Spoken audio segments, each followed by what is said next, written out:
Hey, what's going on? It's Bill Burr, and it's time for the Monday Morning Podcast for Monday, June 10th, 2024. What's going on? How are ya?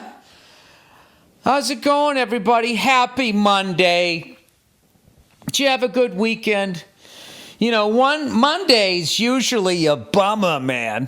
You know what's funny? We say it's a bummer, man. That came from the West Coast out here. You know, getting bummed in England means somebody fucking stuck it in your ass. So when you go over to England, don't say you're fucking bummed out. Or it was a bummer or whatever. Anyway,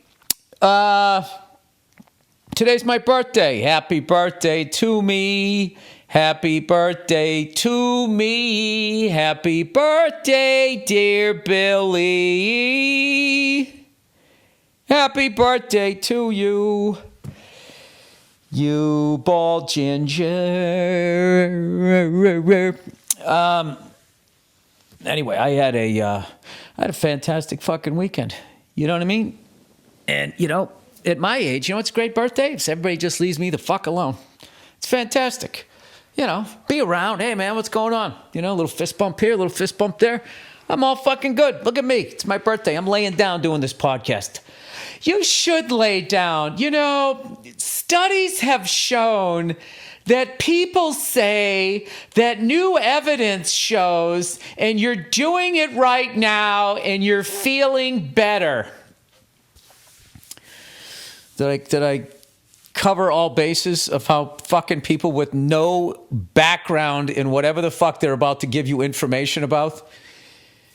Do you like coffee? Here's a great coffee ice cream fucking recipe. Take honey and yogurt and some fucking peanut butter and pecan. That's not ice cream. It's not ice cream. It's not ice cream. All right, I don't fucking give a shit what world you live in.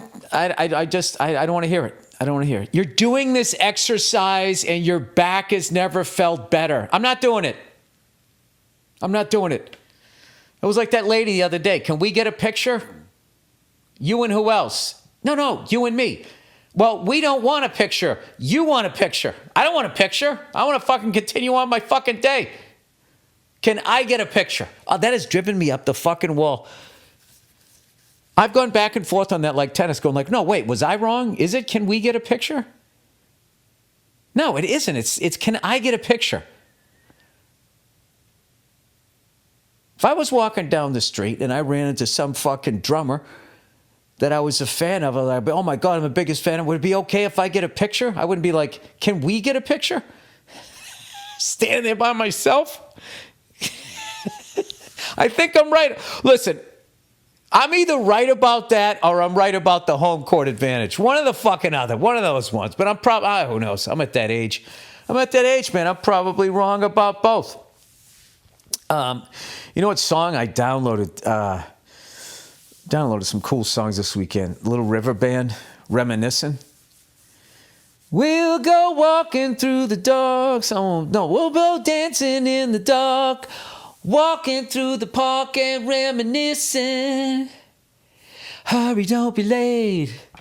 Da-da-da-da-da. The fucking musicianship on that. And all these stupid fucking hipsters go around, they call it yacht rock and all of that. Let's see you cunts put away your fucking laptops and all your fucking samples and just go out there with instruments in your own voice and none of this fucking shit singing with the track. I want to hear you do it.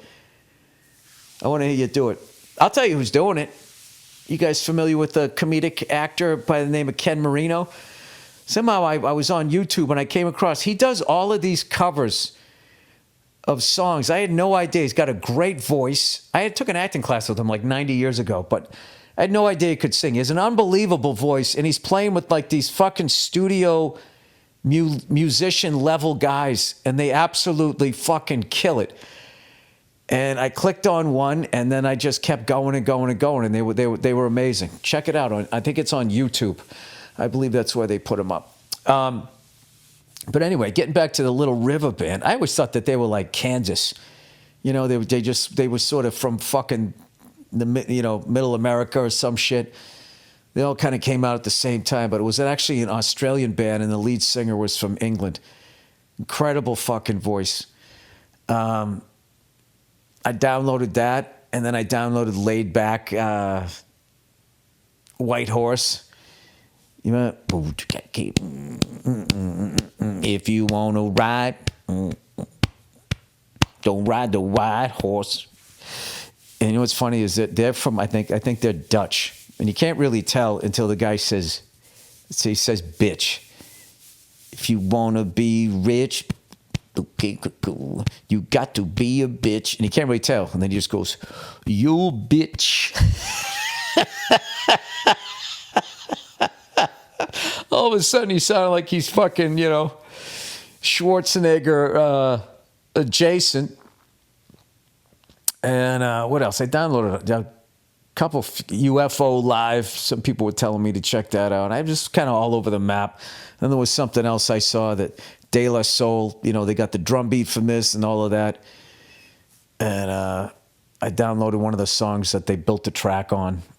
I just had like the perfect weekend. I did a couple shows in Denver, Colorado, and 2 shows. And then I had a rare day off. And I was working with Dean Del Rey. He has a friend of his out there that works for Ducati, and he hooked us up with some motorcycles. And we met out near like Red Rocks, and we fucking rode around in the Rocky Mountains in Colorado for like fucking 4 hours, maybe 3. I don't know.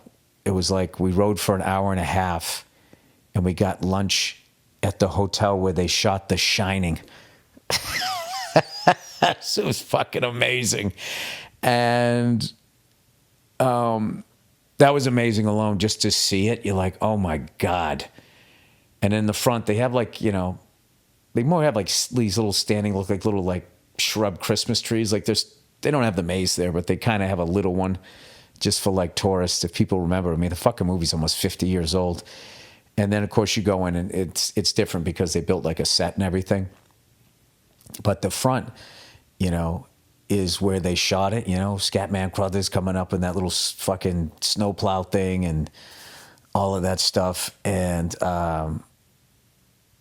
it was amazing. I rode I always forget how to say it, the Ducati Diavel.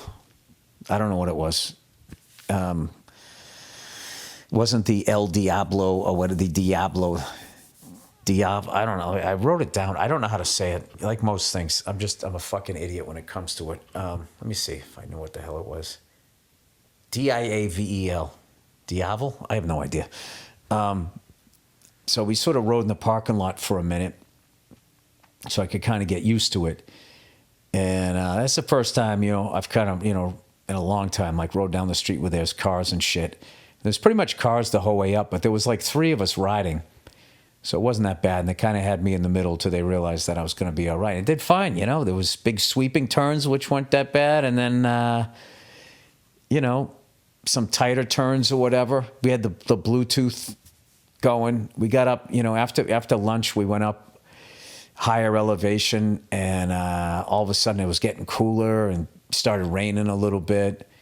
Then we just sort of rode through that. There was some construction. We had to stop. We went through like 3 tunnels that made me feel like I was in like Mission Impossible, and just the most insane scenery I've ever seen. It was just incredible. And, it was just all back roads, no highway. At one point we had to get on the highway just for like one exit. But by then I'd been riding the bike for like 3-4 hours. I was pretty confident. And the thing just had so much friggin' power compared to what I got that little Royal Enfield, So anyway, we came all the way back to Red Rocks. And the second I parked it, I text my wife and Club Soda Kenny. I'm like, I'm fine. Nothing happened. Because I knew, everybody's all, you got your special coming up. Da, da, da, da. It's like, dude, I'm not going to be riding like a fucking maniac. We're going to be out there. There's going to be nobody there. Then, of course, there were, people there, but they weren't driving like assholes. So it was a nice leisurely drive. Nothing crazy happened or anything, but it was, I couldn't believe it. And then the next day we wake up. Oh, and then also I went to like 2-3 places that just had fucking great coffee in Denver. Denver's really just a great city. The crowd was awesome both nights. And then the next day, we flew into Oakland, drove up to Berkeley, and I got to play the Greek Theater, which is like 120 years old or something like that. They had pictures of like Teddy Roosevelt being there. So I got a kick out of that. Teddy Roosevelt and now me. So, yeah, it reminded me of doing like the Acropolis in Greece or going to the Yale Bowl or Harvard Stadium and like these really old places. And I went out, the show was like at 6:30. It was broad daylight. It was kind of weird, but it was funny because I could see the whole crowd. Some guy in a Lakers jersey yelled out "Boston sucks," which was hilarious. It's like, all right, well, okay, I get it. You don't like us. I mean, why would you yell that when we're in the finals and you guys didn't make the playoffs? I don't know why you would choose to do that, but all right. So I had a little back and forth with him, and my act just kind of went perfect, and made me feel really confident about doing my special later on. And anyway, so I'm doing the show, and like, it couldn't be any cooler. Les Claypool from Primus and his wife came out. Molly Schminke from the Punchline, a bunch of friends came out. And in the end, I said goodnight, got a standing ovation, and I bring Dean back out, and Les is walking out. So I was like, oh, Les is from here. Maybe he just wants to say a little crowd. I go, oh, Dean, hey, Les Claypool from Primus or whatever. And then Dean takes the mic or whatever and goes, hey, it's Bill's birthday on Monday. Let's sing him happy birthday. And everybody there who didn't leave sung me happy birthday with Les leading them singing. It was so fucking cool. And it was just, I don't know, I can't even explain it. If you basically told, old Freckles back in the day, when I was sitting there, the first time I heard Primus was at Sailing the Seas of Cheese, and,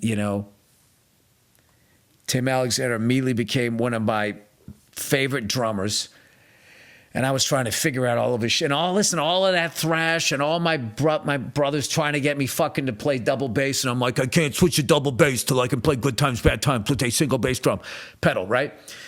The second I heard Tim playing, I wanted to play double bass. He was the one that got me to play. If you told me all these years later that not only would I be a comedian, that Les would come out and I'd be playing a place that big and they'd sing me happy birthday, I probably would have had a fucking heart attack and died. So, I don't know. It's weird. Like, my birthday's today. I feel like I already had it. It was that great of a weekend. So I want to thank Jason at Ducati and everybody that came out to my shows, Dean, Les, everybody that sang happy birthday. I laughed at my jokes. I just had really had a fucking great time, man. And I found this, Dean found this whole area, hipster area down in, Denver that I had never been to.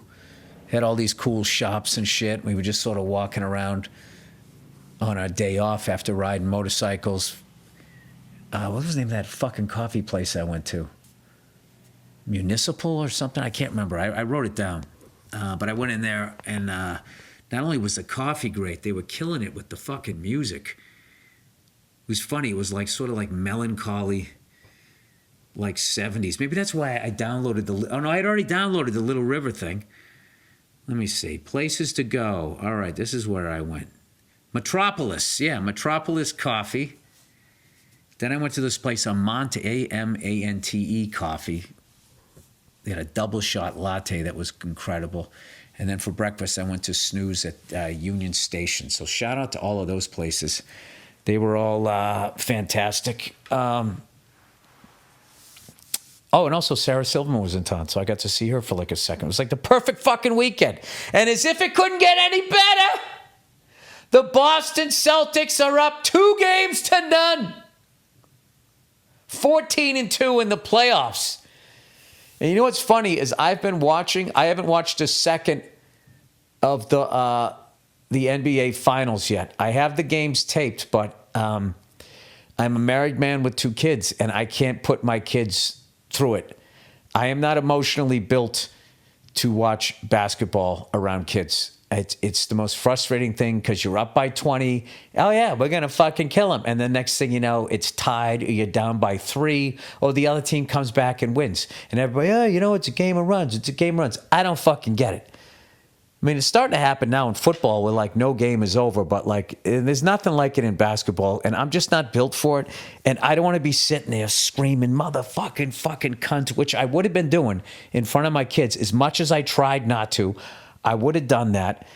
And the end result would have been we were still up 2-0. So what was the point of losing my shit like that? And it's just like my wife and kids are just too important for me to do that. I just can't do it anymore. I watch golf. I watch golf and I watch motorcycle racing. That's what I do.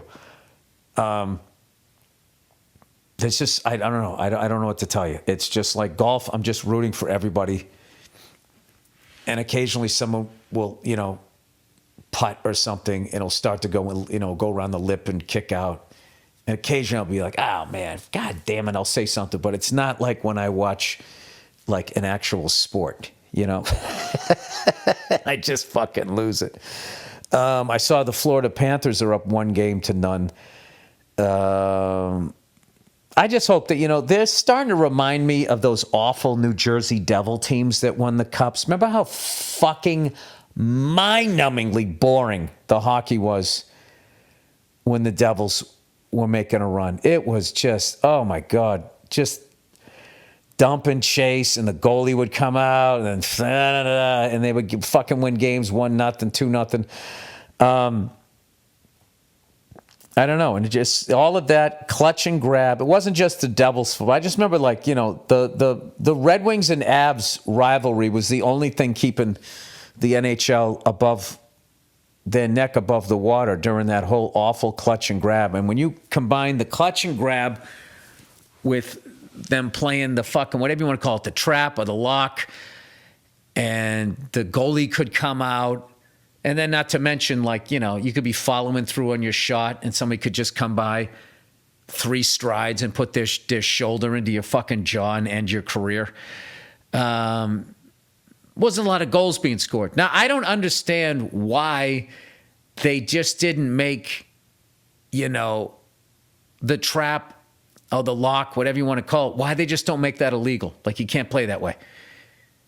You know, why don't they just make it illegal? Like the fucking NBA. They're just like, these guys are getting too big, you know, and then it was just like the 3-second rule. And then eventually they overcorrected. Now the fucking offensive guy can't even be in there. So I don't know. There's got to be a happy medium between that, I would think. However, so I hope it, you know, I hope it's a good series or whatever. It's kind of great because you're either going to see the Panthers win their first one, or you're going to get to see the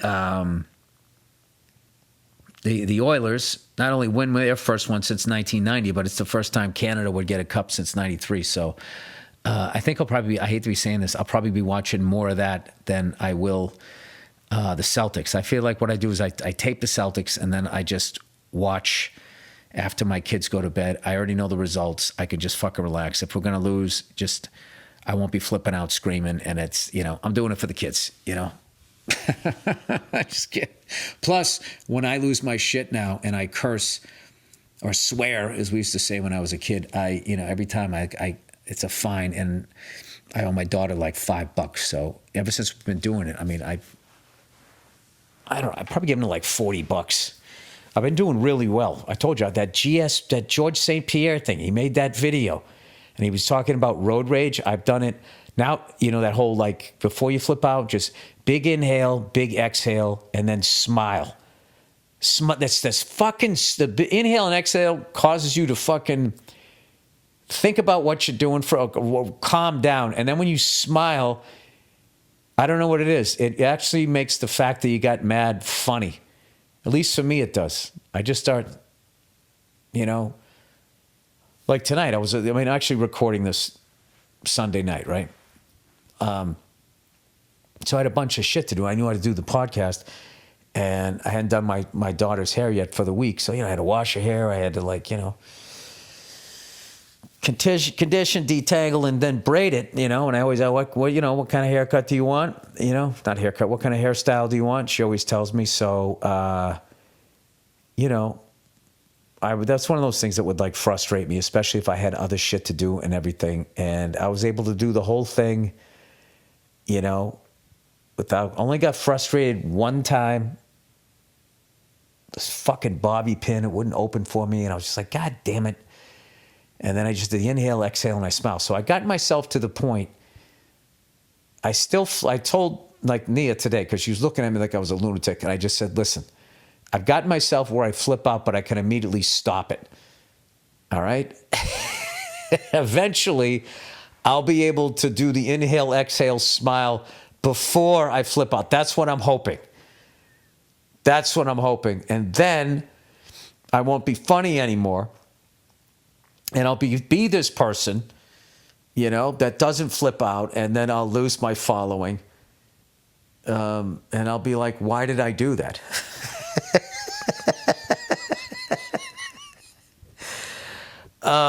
Anyway, I saw something, right, the other day. Like most people, I just see shit online. I saw this thing where they had this guy in the 1800s. They were showing. Now, God knows, I don't know if this is true or not, but he was basically the fattest person on the planet. And he just basically looked like the average person you see walking around a grocery store or like a home. Like Winston Churchill was considered a fat fuck. And he wasn't fat. He just was like, by today's standards. And people are like, well, back then, people, they walked 90 miles. No, back then the food wasn't poisoned. That's what. You didn't have a bunch of plastic in your fucking body and all of this shit. It's like, I saw this really crazy thing where they were talking about how in the early 80s was the beginning of when they started to deregulate everything. And there was this big thing that there was too many governmental groups watching these corporations, and that it was inhibiting the economic growth, and that's why we kept running into these economic depressions and blah, blah, blah, blah, blah. The reality was it was a fucking, it's a Ponzi scheme, and these fucking ups and downs are designed, and it's for the rich people to, every time, money's money. Somebody told me a long time ago, I never really thought about it. He goes, I say, $1 trillion was lost in the stock market. He goes, money is not lost. Like, where did it go? It transfers hands.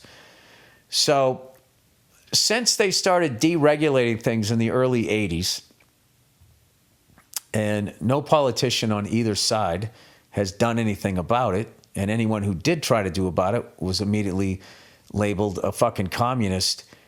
This is why you have this weird thing this weird thing going on right now in this country, where you're just seeing these real estate shows, and people have he has 2 helicopters in his garage. He has a pool the size of Lake Michigan, and then there's 10-minute drive down the street, you got a bunch of people fucking living in Skid Row and all of that. So I think what eventually will happen, hopefully, is the government's going to have to regulate these people again, because they've shown that they can't self-regulate. Like there's no end to their greed and how big they want their pools to be and how little they want to pay people working. So, and I think it'll be a great thing if they bring that back. And it'll even be great for these rich cunts if they actually read a little bit of history. You can't, eventually if you just fuck everybody except for yourself, everybody comes over the hill, and then that's the end of it. So one or the other's going to happen. I actually think about that'd be a fun fucking sci-fi movie to make.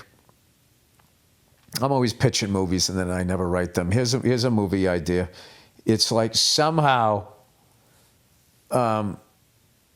somebody gets people to stop watching these network news things, and they somehow get everybody who's getting equally fucked to realize that they're all on the same side. And then the end of the movie, you know, the end of Scarface when they're coming over the walls to go get Tony Montana. In the end of the movie, it's people going over the walls, except it's from like in like gated communities. They break into the Bilderberg meeting or some shit like that. I mean, it's obviously sci-fi or whatever it would be. But if you made it a comedy, I would have that happen halfway through the movie, and then all the people that were like, yeah, man, we're doing it for the people.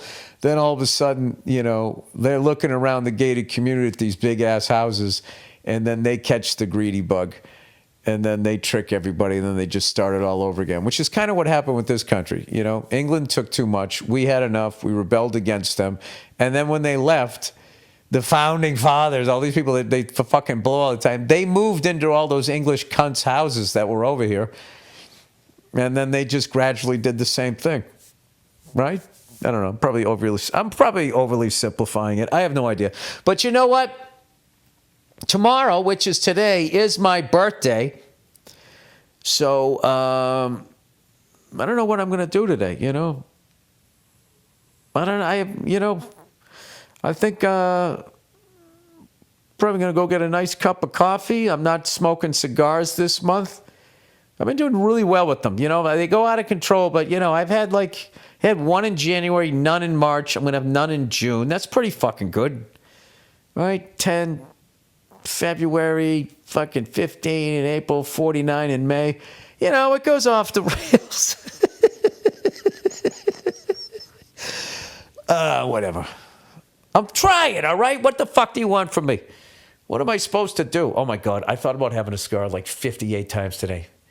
At least 58 times. And I just keep saying to myself, tomorrow, when you don't have one, you're going to feel way better. Rather than having to start over again, like, oh, here we go again. Okay, I'm not going to have a fucking... It's unreal. You know, it must be amazing to be one of these people that, like, you know, you ever meet people that are just like, you know, I tried alcohol, I didn't like it. They don't smoke, you know, they're just kind of like, they're just like even. And you just look at them, you're like, it's got to be like boring as hell. But then like when you're trying to quit something, you really look at them with like envy. You know, I know somebody like that. Like, been sober his whole life. Him and his wife, you know what they like doing? They like making puzzles. And they're just like, it's just good, clean fun. They're not hurting anybody. They go out, they see movies, they go out to dinner and all that type of stuff. And I just look at them like, these people live their whole fucking lives to figure...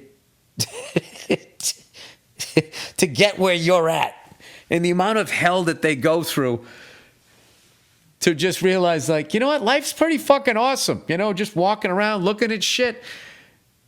I don't need to be that, you know, fucked up all the time. I don't need to have these stupid fucking habits. I don't know. Maybe I overly simplify everything, but I look at that going like, yeah, man, fucking.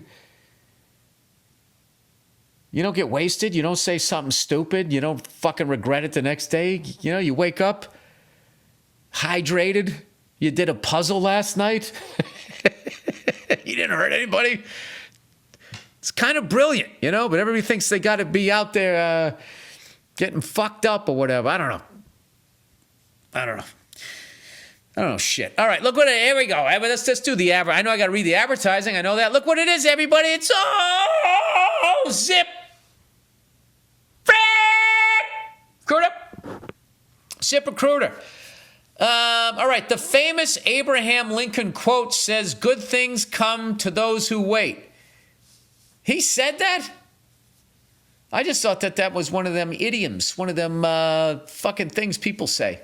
Idiom, is that right? But that's only part of the quote. The full quote is, good things come to those who wait, but only the things left by those who hustle. I don't think he said all of that. Well, if you're a business owner and want the best people on your team, the same applies. Maybe he did say that. I mean, this is advertising. Could they just misquote him like that? Good things happen to those who wait, but only the things left by those who hustle. But only the things left by those who hustle. I don't know what that means. Anyway, well, if you're a business owner and want the best people, you're dumb when you read something and after you read it, when you're trying to think what it means, you start squinting. Like, do you realize how dumb I am that literally thinking, I just started squinting. Like, because I was going to use extra brain power, like my brain wasn't on idle. It was almost like when the lights dim, during like a power outage and then they come back on. Like if I was going to think harder, like something had to suffer. And that meant like my brain didn't have the ability to keep my eyes fully open. Wow. Okay. Anyway, let's just finish reading this. Well, if you're a business owner and want the best people on your team, the same applies. Thankfully, ZipRecruiter puts the hustle in your hiring so you find qualified candidates fast. And now you can try it for free at ZipRecruiter.com/Burr. Let Zip give you the hiring hustle you need. See why 4 to 5 employers who post on Zip get a quality. This is ZipRecruiter getting hit over a major league outfield wall. The Zip is the fastball. The recruiter is the ball leaving. ZipRecruiter. No. How would you do it? You'd go ZipRecruiter. That's how I'll work on that. Get a quality candidate within the first day. All right. This is ZipRecruiter stubbing its toe. Just go to ZipRecruiter.com/Burr to try it for free. God damn it. Again, that's ZipRecruiter.com/Burr. ZipRecruiter. The smartest fucking way to hire. All right. Oh, look who it is, everybody. Simply Safe. Set the stage for why you think listeners should secure their homes, families with Simply Safe. 2 reasons. 1, you can stop intruders. And number 2, you get to watch your own wildlife show. I got a buddy of mine. He's got the Simply Safe thing, and there's a fox that comes up to his front door, and it waits for his dog to come out every day because it wants to eat him. Uh-oh. Is Mom coming downstairs to say I'm too loud? No. Hey, what's going on, cutie pie? Are you doing a birthday podcast? Yeah, come on. Boy? Yeah, come down here. Say hello to the peoples. Hello, people. All right. Long time no see. That's right. Long time no heard. Simply Safe is advanced home security that puts you first. 24/7 live guard protection. Simply Safe's agents can act on an alarm within 5 seconds of receiving the alarm signal, deterring intruders and dispatching police, because in a crisis, every moment counts. Simply Safe does not lock you into a long-term contract, so you can cancel anytime, penalty-free. That's nice. And when you purchase, you can choose how you install your system. It is easy to do it yourself, or you can have a pro do it for you with professional installation. Simply Safe will give you real peace of mind. Get an exclusive 20% off any new Simply Safe system when you sign up for Fast Protect monitoring. Just visit simplysafe.com/Burr. That's simplysafe.com/Burr. simplysafe.com/Burr. There's no safe like Simply Safe. You like that, didn't you? Wow, that was great. Thank you. Bill, great emails. Hope you have a happy birthday. Oh, that's nice, Andrew. Thank you. All right, Father's Day. I miss your laugh on the podcast. I know. It's been too long. All right. Hey, Billy Two Nut Strut. I don't know what that means. I got 2 balls. Do I strut around the house, Nia, in my underwears? You definitely have like a certain way that you walk. It's You do strut, but you're like bow-legged, so you kind of have this like you just got off a cowboy type of walk. It's called a bad back. Oh. You got a vibe. No, it's called an injury. All right, Billy Two Nut Strut. What are you going to ask for Father's Day this year? Sincerely, Guy fanning the flames. You definitely are fanning the flames with that one, but we kind of made a decision about Father's Day today, right? Did we? No, we did. About where to go, at least. Oh yeah. Yeah, we did. No, I got something fun planned. I'll tell you about it after I go to it because I don't want any weirdos showing up and ruining my day. That's right. This is my That's day. right, baby. Yeah, It's your day. That's right. And you You're better the make me daddy. feel as fucking special as I do on your day. I will. All right. You're the daddy of our children, and you're the daddy. Oh Jesus! Keep it clean. No, I have. I actually, I asked for some fun shit. I have a drum kit that travels around with me when I'm out on the road of this Ludwig, and I've been playing. I asked for these Zildjian K cymbals, and the hi-hats are fucking incredible. Okay. And I sent them to you. I said, hey, I do recall getting a link. Are you comfortable lying like that? Like, is that supposed to be some sort of... You can't see it, Well, but... describe what it's going on. All right, so Bill is in our children's playroom, and he's laying on a I don't know what you call this little structure that we got for them, but they've outgrown it. But your kid climbs up a little ladder type of thing and then goes down a slide, like a plank that's made of wood. And Bill's lying on the floor on the carpet with his head on the plank. Yeah. That's my head. Look, there's a pillow. Huh? There's a pillow right here. Oh, I grew up in a different generation. The generation that enjoyed pain? Well, yeah, if you were a guy and you actually asked for a pillow, you then immediately got gay bashed. Dude, what are you, trying to be comfortable? Why are straight men like that, though? Why?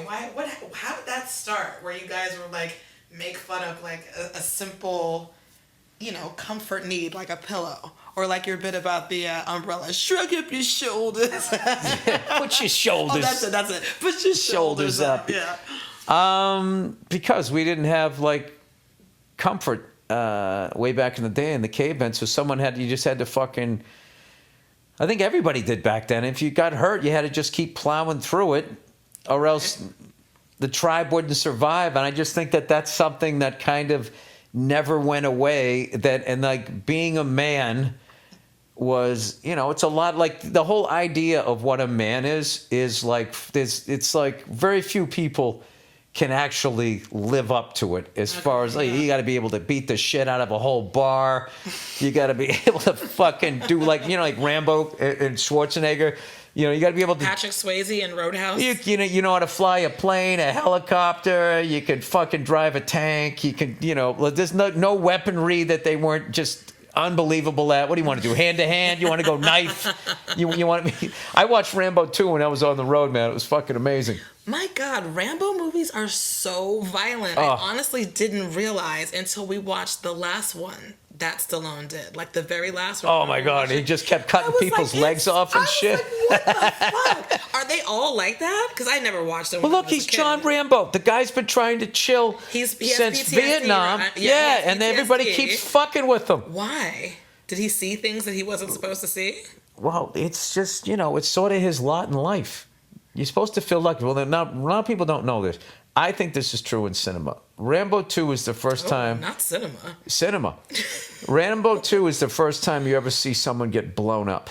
Like, they would always show somebody blown up from afar, but you actually see a guy, like, explode. And, like, the parts flying different Well, he has, like, a fucking bow and arrow. Mm-hmm. Who, Rambo? Of course. Mm-hmm. And it has, like, an explosive tip on it. And, of course, this guy's shooting at him. Explosive tip on the end of a bow and arrow. Yeah, it's like, it's weird. It's like he screws it on. Mm-hmm. And he shoots it at the guy, hits some center mass, and they're doing a close-up. And then they cut to the master, and it looks like the guy was a balloon, like a water balloon. Oh, dude, you don't even know. Brutal. It's you brutal. don't even know how much the theater went nuts. That's the thing. All these kids, you watch it at home with your surround sound and everything. To be with like fucking 200 people, people drinking and shit, people sneak shit in high and everything, and you're just collectively watching that. When he fucking blew that guy up, oh my God. Yeah, dude.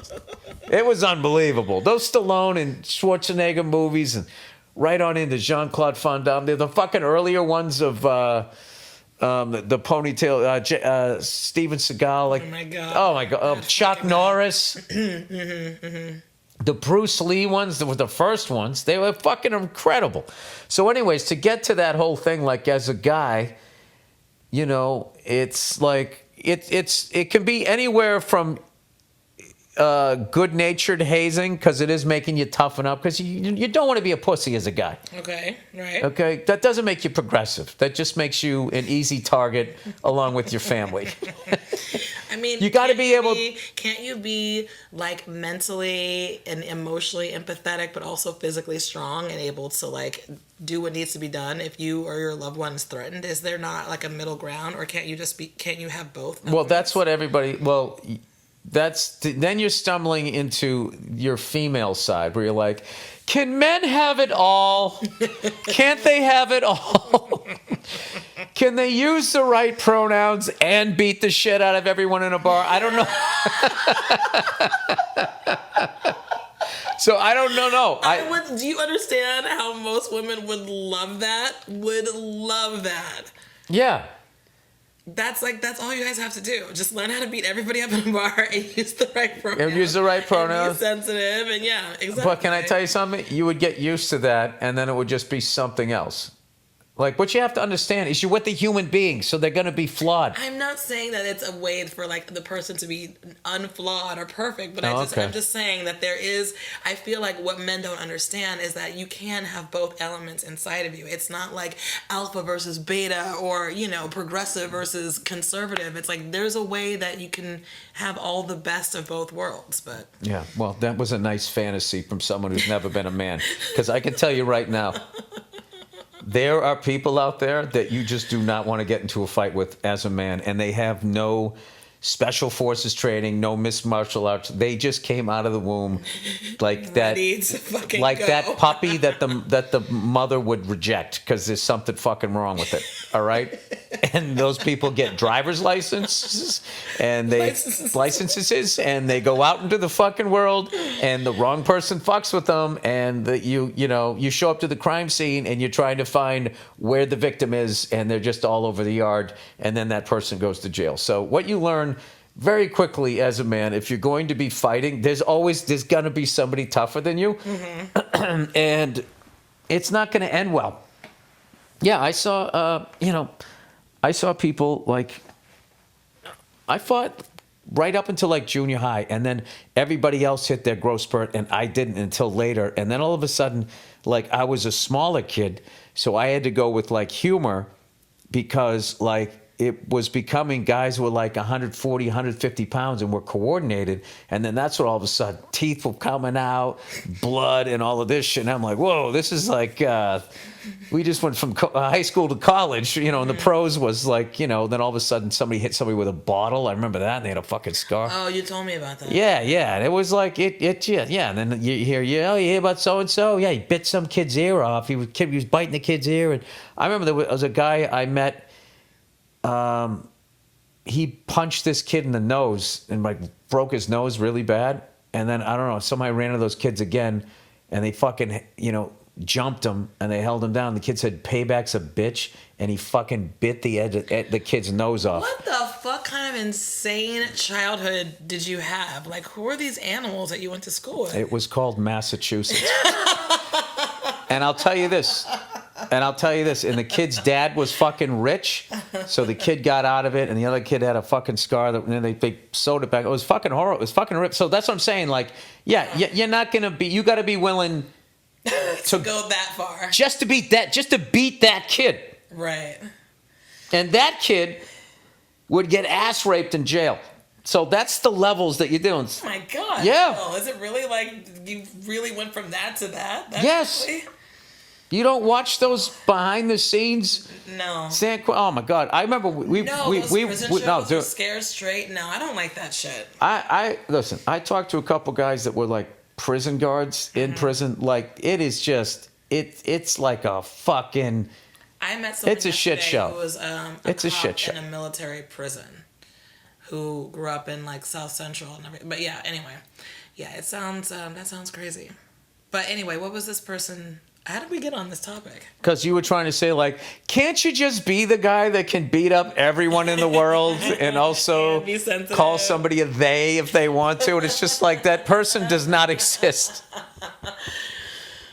The fucking guy that's going around biting somebody's nose off is not worrying about what your fucking pronouns are. I can tell you that right now. That is very So I know there's fucking guys like that in the world, and I'm like, I'm not built like that. I'm I like my nose attached to my face. Yes. All right, that's why I became the fucking clown. Yeah. That's what I am, Nia. Do you feel like you can fight? You married a clown. I mean, I'm very aware. Do you think you can fight? I used to be able to fight. I'm 55 now. Now I cannot fight. Did you fight well, or did you fight dirty? Did you fight like? No, I was all right. I was sort of like middle of the pack, but I wasn't fast. That was the thing. So like, and I also like kind of didn't want to, so I always had to get hit a couple of times, and then I would get mad and I would do like that shit. But now I would say, if I was young again now, like just this sheer knowledge about physical combat, like back when I was growing up, it was just rock 'em, sock 'em. Everybody just throwing hooks and just swinging. And all you did was just try to punch somebody in the face. These fucking kids, you just watching the UFC, you know what I mean? And giving you all of these crazy fucking ideas. There was no spinning back fist when I was a kid. One of my Nobody favorite did that. moves. Nobody did that. I love that. I don't even think I ever saw it in a martial arts movie. I Like, fucking love a spinning back fist. I love an elbow. I really love I love a knee. Like when UFC, like all those moves. Oh, Yeah. They're so beautiful to me. And a flying kick, of course. Who doesn't love a flying kick? no, listen. Front kick is always nice. Just straight to the fucking gut. Just with the heel. Do you know what I love? I love watching somebody that has the ability to not get hit. That is what, like, that blows my mind. Like when you see, especially you see like a boxer, right? At like the highest fucking level. Like, do you remember when Roy Jones, he would like put both arms behind his back and then like sort of bend at the waist at like a 45-degree angle and just fucking sit there, and a professional boxer could not lay a fucking hand on him. It like that to me is, all of that is like, is amazing to me. So as far as like, I was just like a classic, just bar room fighter, Right. and it just got a little messy, but you landed a few. no footwork, Yeah. nothing, just fucking, Just real sloppy. just fucking taking a few to get a few, and it was all sucker punches and haymakers. It was like, it looked like a fucking old Western. Except people wearing Champion sweatshirts. That's basically what it was. And then I'll be honest with you, what it was is the closer you got into Boston, the crazier the kids were, and their idea of like, fighting was, they would just live in the game of life was played at a different level, and it was like literally going from Division 3 to Division 2 to Division 1s, and every once in a while you'd have some sort of blue chip prospect from the fucking suburbs that just was a good fighter. But most of us, the further you went into the city, you just weren't as tough as they were, and it was just like, Dorchesters were those kids were lunatics, and then by the time you got to South, you forget about it. And that's just the white kids, Right? So it was like, yeah, it was, I knew early on. I was like, I think my road is not. This is not my fucking road. Right. Yep. Yeah. I lost And that's fine. I lost the last couple 2-3, and I was just like, it's one of the things. Very humbling. No, well, I mean, one of my strengths in life is I always knew what I sucked at. Like when I used to play drums and thinking like, maybe I can fucking do this. I would go into a music store, right? Back before it was all these chain ones. Like Norfolk County Music, they had something in like Dedham or Norwood or something. I remember going in there. How do you say that? Norfolk? Norfolk. Norfolk? No, you don't say Norfolk. You say Norfolk, right? Not Norfolk. Norfolk. You say it like that. That's how I say it. Norfolk. No. Now you got me thinking about it. Yeah, Norfolk, like Norfolk County, not Norfolk. Norfolk. Norfolk. Not Norfolk. That's not what I'm saying. Say it again. Norfolk.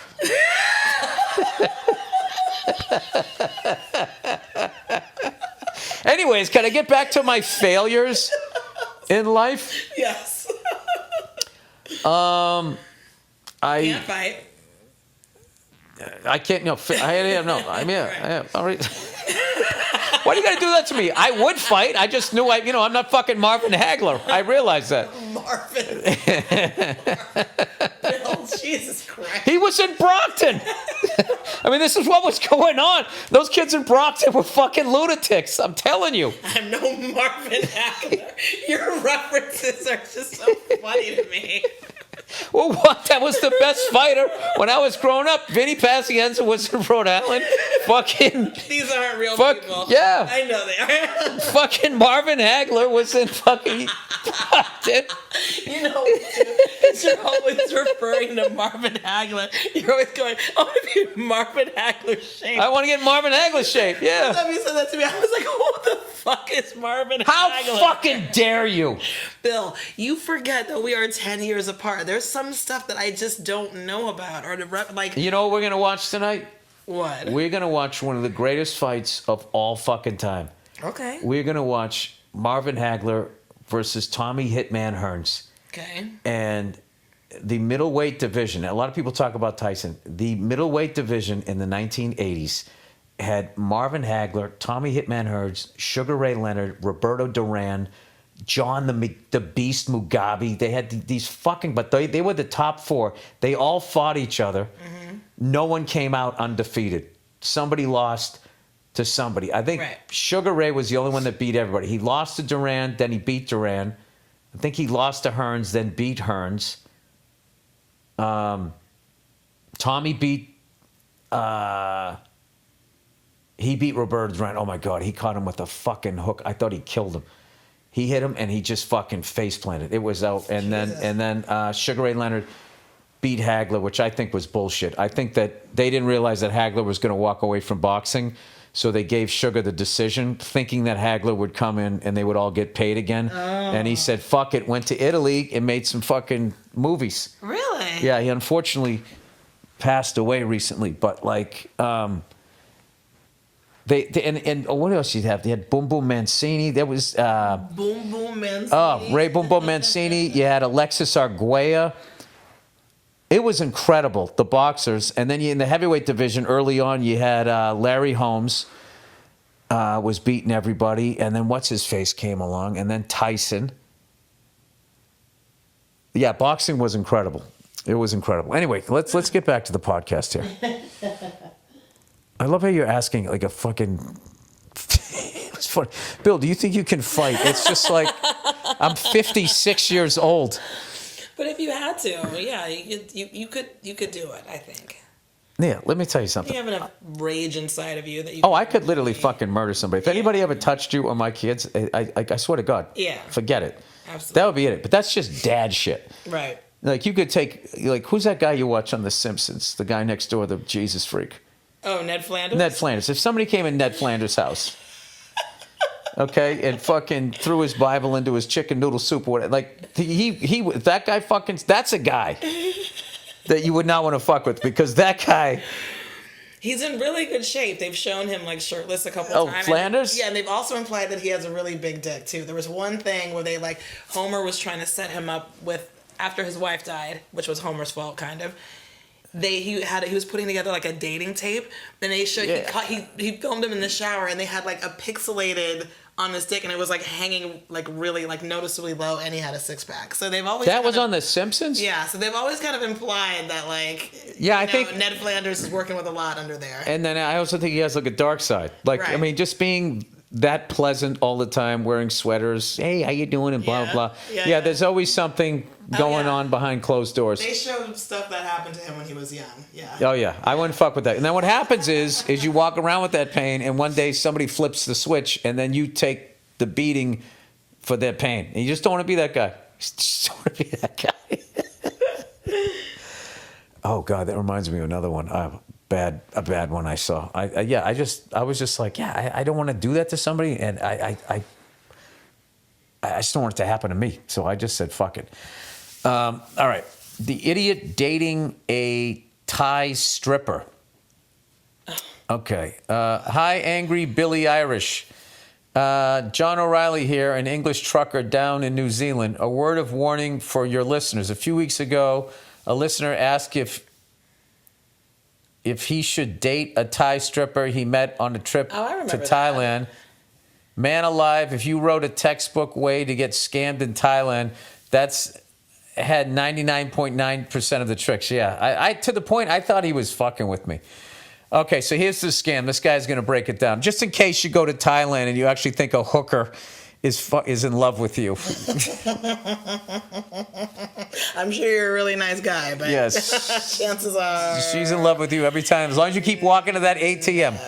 I'm familiar with the Southeast Asia and Vietnam in particular. But you know what? That's not really nice. That's not really fair to Thai women, because what if they're not strippers or hookers that are trying to just like... We are specifically talking about hookers and strippers in Thailand. Oh, in particular, not the women in general. I told him if he was attracted to Thai women, go get one that's like a nurse or something, right? Right. But don't... Or maybe sell cell phone service. A real estate agent. But maybe not a sex worker is what you're saying? Yes. A lot of whom have been human trafficked, so that's probably not a good idea to participate in. Anyway, sorry. Yeah.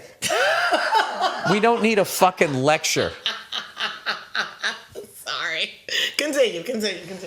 Most of whom did not want to pay. Did. Thank you. Oh, everybody. Let's give everybody humanity to the situation. I loved when Bill Maher did that to me when I said that about gay people, and he gives me the clap, like the Oprah clap. I'm like, all right, I deserve that.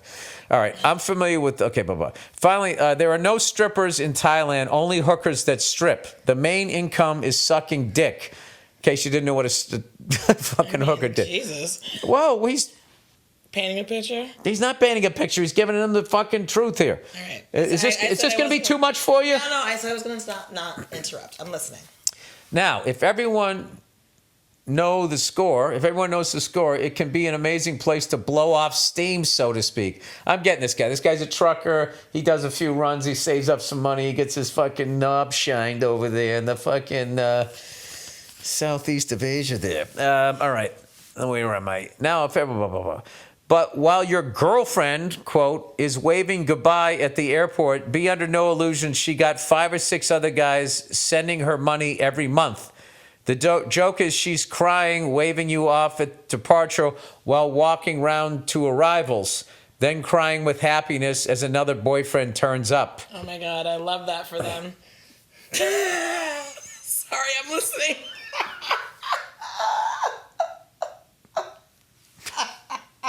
I'm sorry. No. Why do you love that for them? Because that is fucking hilarious to me. It's like the end of White Lotus. It's like, goodbye, thank you so much, I'm gonna miss you, bye-bye. And then just walking around the terminal like, oh my God, you're here. I missed you so much. I mean, I get it. Keeps rolling in. Yeah, there you go. Well, I mean, there you go. I mean, what the fuck? If you're gonna be that dumb, I guess you can kind of get laughed at.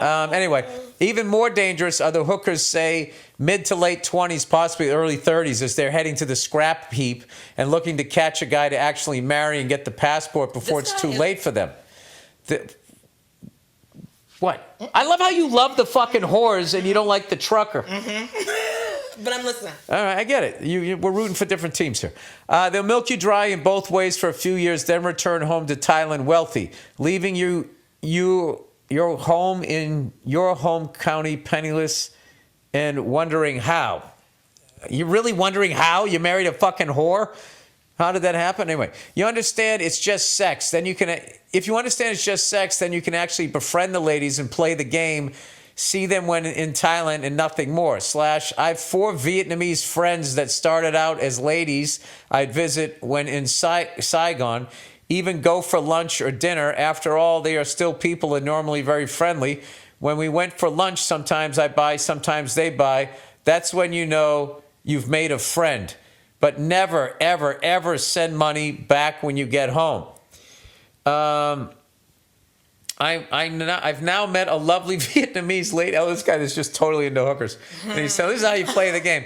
I've now met a lovely Vietnamese lady, totally unconnected to the entertainment industry, or so you think. And she's been with me in New Zealand a good while. It would be so funny if she was actually a hooker. That's the thing. Like, he's got a lot of fucking nerve. Like, he's on his or maybe this guy just knows how to play the game. He speaks from experience. Maybe this is Tom Brady going to Tampa Bay and he's still fucking winning. wins. Who He's knows? like, listen, I've been fucking Asian broads for a long, long time, and these are the rules. These are the rules. These are the ropes. Good for him. God. I live part of the year in Saigon with her too. We get married in October.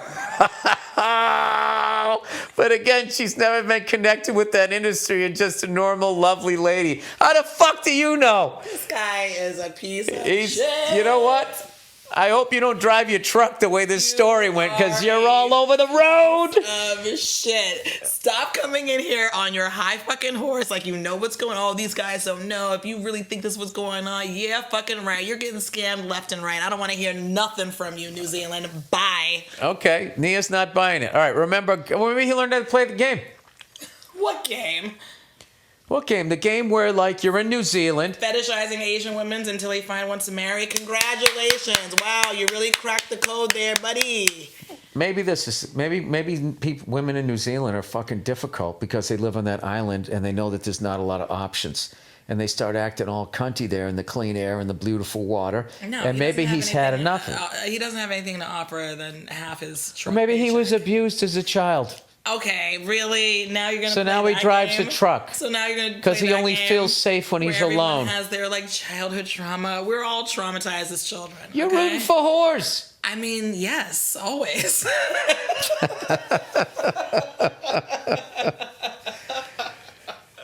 Oh boy. Okay, let me just move ahead here. Okay.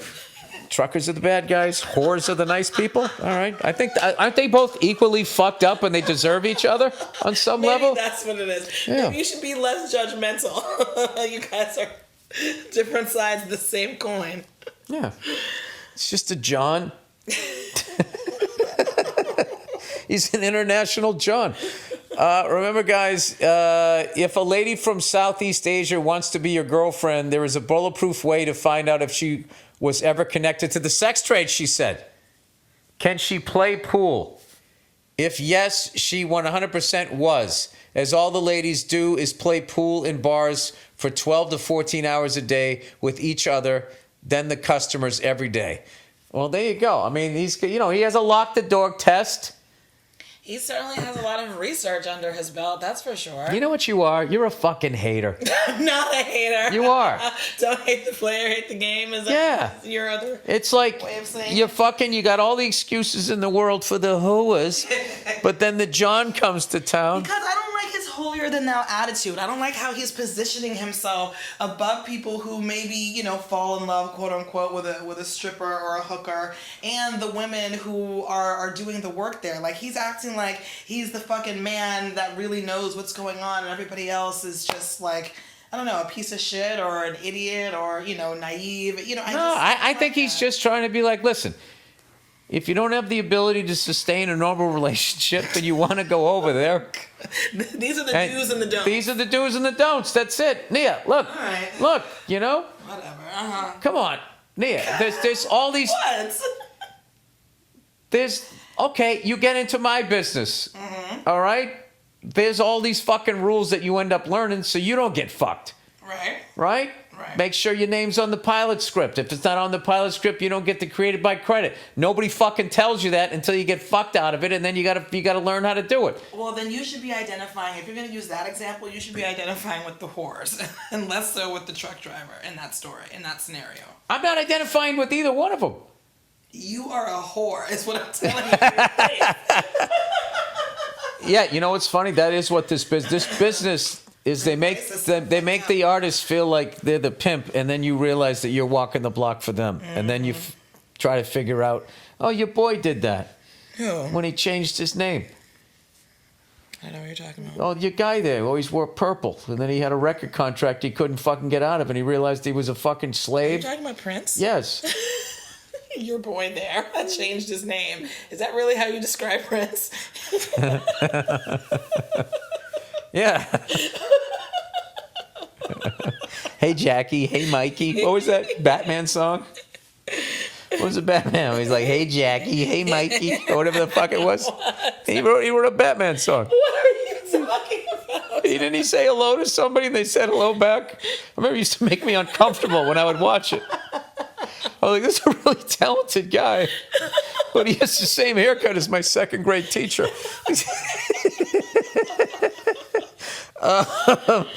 All right, good luck, fellas, and be careful. They are still people, so befriend them. You see, here's me, nice hair. Oh, great. Yes, thank you. So befriend them. Keeps you safer from theft in the city, but keep your money in the pocket when you return home. There you go. So there's a guy. That's an international John. He's out there playing the game. And driving his truck. He's driving his truck. And getting his dick sucked. Yeah, that's right. That was fantastic. That was informative. All right, $15. That is funny to be like, oh my God, I miss you. And then fucking replay and make up, oh my God, you're here. There's something funny about that. Just as an old school wrestling fan, I always enjoyed the heels more than the baby faces. So there is something funny about that. All right, $15 congestion fee and black kids in computers. Oh, here we go. We're all over here. And there's also like something funny about someone that thinks that they've figured out that game. Like somehow people that hustle all the time, he's going to figure out. It's like, you know what he basically is? He's going to Vegas and he has a system and he's going to be the guy that wins. We'll see. Right. All right, $15 congestion fee and black kids and computers. Okay. Hey, Billy Dewell, lifelong New Yorker. They advertise the best part about New York City is that it's a melting pot of people of all class and race. Except for the last 20 years, it's become completely classless and the city doesn't want or care about anyone. I drive a truck, one of the thankless jobs that keeps the city going. Last week, they proposed the idea of an additional $15 congestion fee to anyone traveling below Midtown. My man, this is crazy. They have me at $100 a day to do my route, eat each lunch, and cover gas. That's $3,000 a month just for expenses, and I barely make six figures. I pay my own insurance and lost my second job. It's getting harder. Yeah, this is crazy. Well, why would you do that if he's actually delivering supplies to the city? Shouldn't he be exempt? So who comes to the rescue? Within a day, everyone in the city was losing their shit. The next day, the governor gets on TV and starts explaining to New Yorkers that things are tough out there and people are struggling to make ends meet and that a $15 concession fee wouldn't be good, as if she wasn't the one who introduced the idea in the first place. They are postponing it through, though, didn't say it wouldn't happen again in the future. Well, I hope you guys saw the power you had when all of you, rather than being red ties, blue ties, got together and said, fuck that, we're not doing that. Right. They did that in San Francisco when they were going to have a RoboCop. They're like, we don't want a RoboCop. And they did the same thing. Right. Okay, we won't do it for now. Right. And it's like, no, you fucking work for us. Right. That's another big mind fuck. Mm-hmm. Is like, you get a big time whoever in this business, they still work for you. They're supposed to be working for you. And if you get the wrong person, they make it feel the other way. All right, keep in mind, this is the same lady who went on TV last month and said that black kids in the Bronx are so poor they don't even know what a computer is. Trying to act like she cares about black kids, but fucking up and letting everyone know she's out of touch. God. Thanks for all your wise words, Billy. God bless. They don't know what a computer is, bitch. Yeah, but isn't that funny too, though? Like the lady going like, oh my God, I miss you. And then turn around and be like, oh yeah. And her being like, I love black people. I know nothing about them, but this sounds good. All right. I don't know why I just started doing this. Nia's doing ab work. I don't know why. Oh, so you can cry when I go on the road as your new boyfriend comes to town. Bye, BB. Bye, BB. I'm going to miss you. Some other fucking guy. He's a middle act, but I think he's eventually going to be headlining. No. Why? I would never hook up with a middle act. Why good zoos exist? Dear Bill Gorilla Balls Burr, you mentioned that zoos are basically animal prisons, and that's not necessarily wrong. But I argue that good zoos, yeah, that's like white-collar prisons. You're still in jail. San Diego, D.C. are examples, have to exist because of what humans have done. The most obvious reason is that a lot of animals are there because they have been orphaned, often by things like poachers. and destructions of their habitats. Okay, well, why can't they re-release them into the wild? Because they'll get killed immediately. So okay, well, then why can't you just have them on a farm? Why does everybody got to sit there looking at them and they got to fucking ride a bicycle? Well, they got to pay for their food somehow. I guess so. These animals often will never be able to learn the skills to live in the wild. They have no idea what computers are, Nia. So the zoo is the best option left for them. Another good reason for zoos involves severely endangered animals. There's so few of these left that they cannot be in the wild because there isn't enough natural differentiated DNA. So zoos have to use a global system to select the breed so that they have habitat, blah, blah, blah. Big cats are often in zoos for this reason as their population has diminished. A third of the reason is a little more morally ambiguous. So like when aliens come down, they should stick us in fucking zoos because they killed all of us because they took alien shits all over the place. At no point should humans adjust. But I feel necessary. Anyways, this is a money-making element that zoos have to execute. Okay, I get it. Yeah, I mean, all right. I guess zoos are a good thing. All right, comedy timing. Good evening, Billy Beetroot Bollocks.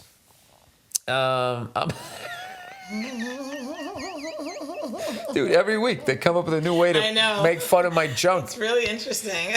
Beetroot Bollocks is fucking. That's a fucking metal band if I ever heard it. I'm definitely a double bass drummer in that band. One for each ball there. Jeez.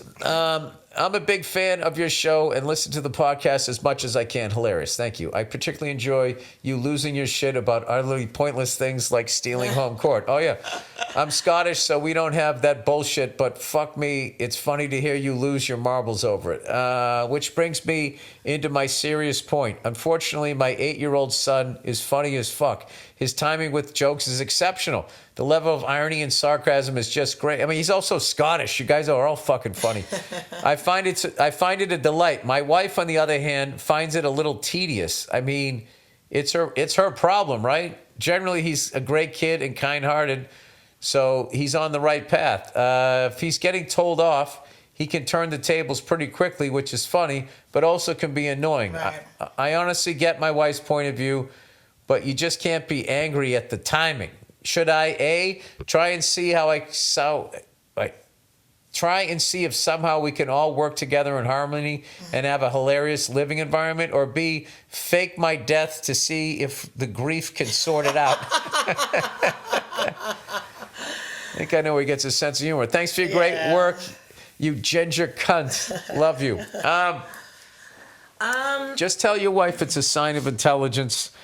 And then you got to tell your son, like, listen, just go easy on your mom. And not every moment needs to be a joke. You don't always have to be making jokes. There's a time and a place, and sometimes you just don't feel like hearing a joke right now. Yeah. In other words, women aren't as funny as men. Oh my God. So just do the joke to me or tell it to me later. Yeah, exactly. Don't say that part of it, obviously. But men have more of a sense of humor. Yeah, you've been killing on this podcast, killing me. Women, you're funnier than most comedians I know. All right, there we go. You always say that. No, but it's true. It's true. When you fuck, you know what Nia got me dying laughing about? I posted the video. That video of that guy. Well, there's this little guy and he's showing these moves that work in bar fights, and he tells this bigger guy to bully him. And the guy, he doesn't, he's sort of put on the spot, so he's got to like improv acting. What does he say to him? He walks up to him. He said, "You're kind of a jerk. You're kind of a little short, punky." Yeah, he goes, "Hey, man," he goes, "You're kind of a jerk. You're kind of a short, little punky." And as he's saying that, the guy takes a sip of his drink and spits it in his face. In his face. And he did it for real. And then he turns to the camera and he goes, "Was it dirty?" "Okay, but it works." He doesn't even answer it. And just listening to her, like, she's been making me laugh all week. Like, I'll be sitting there making eggs for the kids and breakfast, and all of a sudden she'll come behind me and start poking me going, "You're kind of a jerk. kind of a jerk. Kind of a little punky." I think he spit extra hard because he said short. I know. Yeah. He was pissed about that part. Dude, he spit this shit. That was like an explosion. Yeah. There was no water absorbed in his mouth at all. Anyway, all right, we got to end this, dude, because it's getting late here. All right, that's it. Congratulations to the Boston Celtics. Still got a long way to go. Still have a long way to go. Up 2-0. All right, go 2-0. And I've been taping the games to watch them after the kids go to bed, so I won't lose my shit. Why does the timing of it matter? Because you just will know that you can't, because they're sleeping, you have to keep your volume down? Yeah, and then I also know the result. So if we're going to lose... Jump out of bed and pace back and forth? No, I already know what happens. That's how I stop. Oh, okay, got it. No, if I didn't know what was going to happen, that would defeat the whole purpose of it, because I'd be downstairs whispering, "Goddamn fucking motherfucking hate this fucking sport. Either fucking win the game or fucking lose it. Why the fuck you go up by 20 fucking points and let it back in the fucking game? You knew they were coming out in the third quarter hard. Why didn't you fucking play defense?" That's what you want to listen to that? For fucking 10 days? No. I'm not doing that to you guys. And I want to be happily married. So I don't want my kids to see me like that. It's not a good example because I don't want them to see that. Right. It's stupid. It's fucking stupid. So when you go to bed tonight, I'm going to watch game 2. All right, that's the podcast. Thank you guys again. Thank you to everybody in Berkeley that came out for that amazing show and sang happy birthday to me. That was so nice. Yes, that was so nice. Oh my God, Nia. That was like you tapped into your white girl. Oh my God, that's like so nice. Stop. My voice is all fucked up too. Yeah, and you're going to the valley. All right, see you later. All right, that's the podcast, everybody. Go fuck yourselves, and I'll check in on you on Thursday.